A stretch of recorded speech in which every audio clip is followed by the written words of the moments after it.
From convicted murderer to catching cons, Dog the Bounty Hunter's journey has been long, hard, and controversial.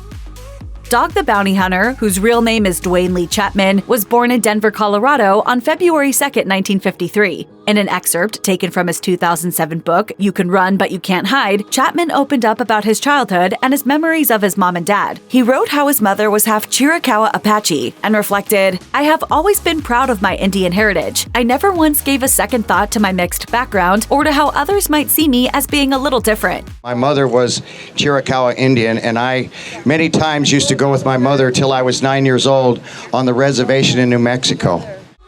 While Chapman has expressed pride regarding his heritage, the suggestion that his family has indigenous American roots has been disputed. A Your Tango article from 2021 questioned Chapman's claims, noting reports that the bounty hunter's mother was actually an immigrant from Poland who simply spent time on a reservation. The site also suggested that many indigenous Americans are skeptical about Chapman's alleged heritage and instead believe that he has appropriated the identity as a marketing stunt. Whatever the truth is, Chapman discussed his belief that his family was indigenous, writing in his book, "I've always had a pretty distinguishable look. Hell, it makes me easy to identify in a lineup." In You Can Run But You Can't Hide, Chapman got candid about his tumultuous childhood, which included experiencing some violence at home. He wrote, "As a young boy, I never knew that other kids didn't get hit by their dads. I thought it was a rite of passage to have my father knock me around." It's incredibly tragic that Chapman endured such pain and fear as a child, and seemingly had that experience so normalized. Chapman revealed that his father hit him throughout most of his childhood, and he also shared some of the shocking details he remembered from those years. He reflected, "He used a special paddle he'd made from some old flooring. My dad whacked me on the back of my legs and bare ass until I was black and blue, and so sore I couldn't take another hit." Chapman also emotionally revealed that recollecting his childhood abuse continued to cause him immense pain as an adult. Dwayne Chapman may have made a career out of being a bounty hunter, but the future reality star's young life initially took a very different path. He explained in his book that, into his young adulthood, he was involved with criminal activity, admitting, "For most of my childhood, I ran with gangs and bikers. The only thing I knew about the law was 1,000 ways to break it." Considering his drastic change in career, Chapman has always been well aware of the irony in his life story. He explained, "It took a murder one conviction to make me decide to change my life from committing crime to fighting it. It might seem strange that a man with my criminal past is so passionately concerned with what happens to the victims of crime." Despite turning his life around in a major way and leaving criminality behind him, Chapman continued to feel haunted by his past, particularly in the eyes of other people. As he explained in his 2007 book, he believed that other people had wrongfully judged him, and despite forging a career on the right side of the law, some still viewed him as a murderer and ex-convict. Ultimately, though, Chapman's criminal past led him to find work as a bounty hunter and probably made him all the more successful at it. Before becoming Dog the Bounty Hunter, Dwayne Chapman found himself in trouble with the law, which resulted in him spending time in the Texas State Penitentiary in Huntsville. During a 2007 interview broadcast on Fox News' Hannity and Combs, Chapman opened up about his time behind bars, saying that he was in prison for a year and a half. As for the crime that resulted in him receiving the sentence, Chapman explained, "I was in prison for a charge in Texas, murder one. Back in the 70s in Texas, I was there. I heard the shot. I was in the car." In those days in Texas, there was no such thing as accessory during, before, or after the fact.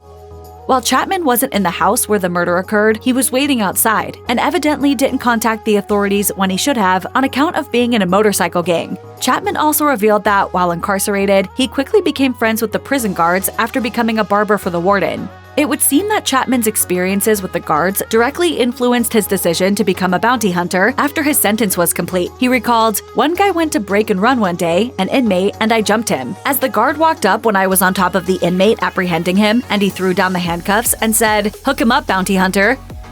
Chapman's life changed immeasurably when his first reality show, Dog the Bounty Hunter, premiered on A&E. Upon the show's release, Entertainment Weekly discussed the series' premise, which followed the bounty hunter as he attempted to find criminals and bring them to justice. Dog the Bounty Hunter would run for 8 seasons between 2004 and 2012, cementing Chapman's role as a reality star.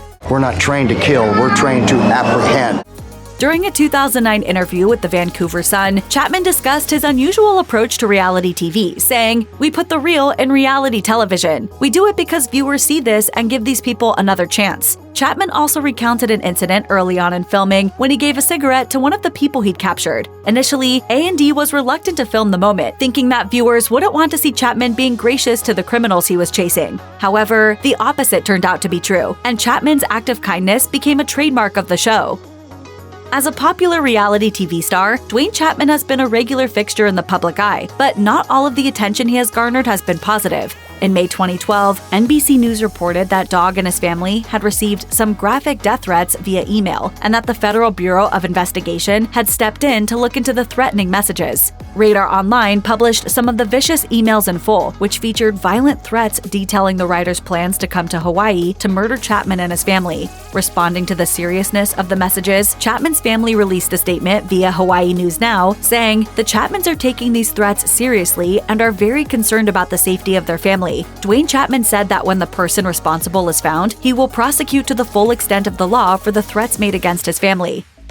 In 2013, Duane Chapman's daughter, Lisa Chapman, released a book about her life called Walking on Eggshells, which was written with Lisa Wysocki. The candid biography recounted Lisa's childhood experiences, from living through her parents' divorce to allegedly being subjected to multiple abusive situations. During an interview with Fox 411 to promote the book, Lisa spoke about what it was like becoming a single teenage mother at 15 and explained why she couldn't turn to her father during what was an incredibly difficult time in her life. She told the publication, "I falsely accused my father of raping me when I was 11. I had been molested by a friend of his. It was a horrible life that I never wanted to go back to, living with him and my stepmother and the fighting and the drugs." Even so, Lisa eventually reconciled with her father, telling the publication, "I have a great relationship with my dad, as healthy as we can be. I love him with all of my heart. I have my challenges with his wife, but I love my family."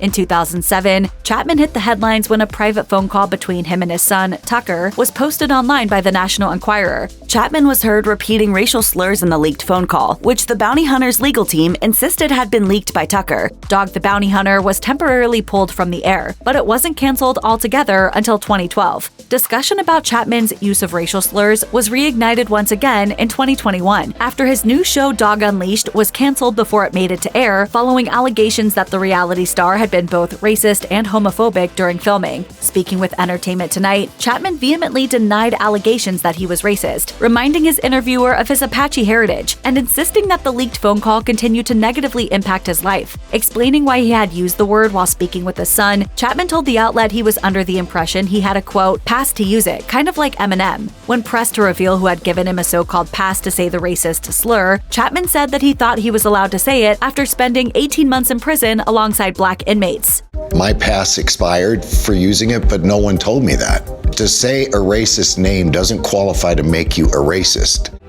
On June 26, 2019, Duane Chapman shared the devastating news that his wife, Beth Chapman, had died at the age of 51. He wrote on X, formerly known as Twitter, "It's 5:32 in Hawaii. This is the time she would wake up to go hike Coco Head Mountain. Only today, she hiked the stairway to heaven. We all love you, Beth. See you on the other side." According to In Touch, 4 days prior to her death, Beth was admitted to Queens Medical Center in Honolulu, where she was placed into a medically induced coma in the intensive care unit. As Entertainment Weekly reports, Beth was first diagnosed with stage 2 throat cancer in September 2017. After undergoing surgery to remove the throat tumor, Beth was declared cancer-free. Unfortunately, in November 2018, it was revealed that the cancer had returned, and Beth had another surgery to remove a cancerous mass from her throat after being rushed to the hospital. She subsequently started chemotherapy, sharing updates about her treatment on social media. In an interview with the Daily Mail in March 2019, Duane said of his wife's diagnosis, "My baby has cancer, and she is fighting like hell. I have cried a lot over this because Beth is my everything. Despite all of the obstacles I have overcome, this is by far the biggest test of my life, and mark my words, I will not let her die."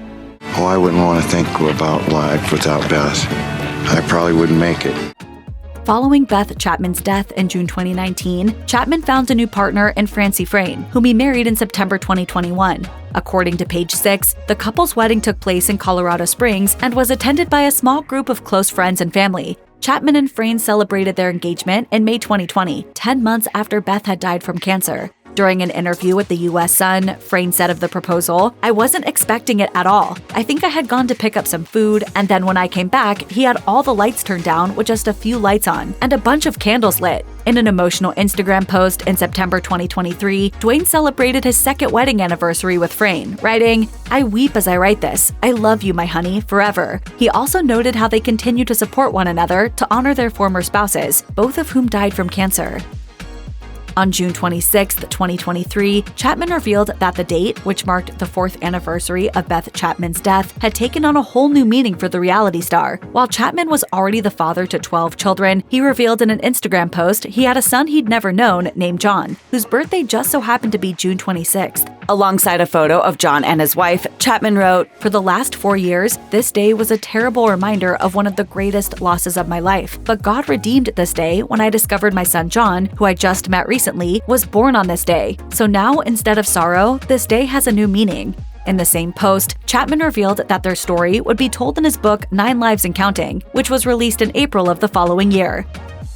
Chapman is no stranger to controversy, and his outspoken views have been called out by others on more than one occasion. In July 2023, Chapman decided to express an unsavory opinion about Dylan Mulvaney and her much-publicized Bud Light sponsorship deal. During an interview with Christian televangelist Sherelle Barrera, Chapman suggested that many churches were failing to uphold Christian values, and proceeded to openly threaten and misgender Mulvaney. He said, "People playing church all led to Bud Light. Is that right? Get that punk down. Rebuke Satan out of him and just give him a couple black eyes. I mean that. If I ever see him, I'm dropping him." 2 of Dog's daughters apologized for their father's behavior and stood up for Mulvaney. Speaking with TMZ, Lisa Chapman expressed her sorrow at her father's hateful comments, offering her apologies to the trans community as a whole. Another of Dog's daughters, Bonnie, shared an Instagram story standing up against her father's opinions, writing, "The comments made by Dwayne Chapman reflect prehistoric beliefs and do not align with Christian values."